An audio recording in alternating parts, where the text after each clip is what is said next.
A sale and leaseback would be attractive in cases where the company wants to sell the real estate but needs to continue to use the space because relocation is not practical.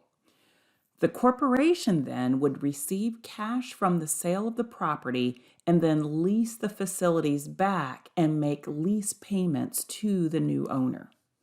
The corporation would lose any remaining depreciation allowance on the book value of the building. And then the corporation would also remove the risk associated with the residual value of the property.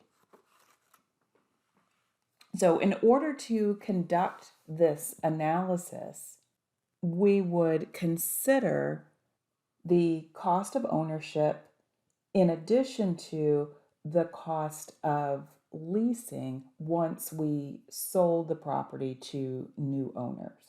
So, for example, we would take into consideration the original price of the land and the building, which would give us a total original acquisition cost, depreciation over a certain period of time, typically 39 years, and our tax rate.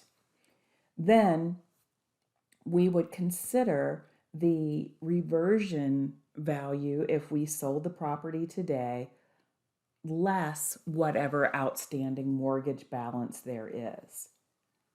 When we take into consideration our basis in the property, that would give us the gain or loss on the sale, and then the resulting tax on the sale.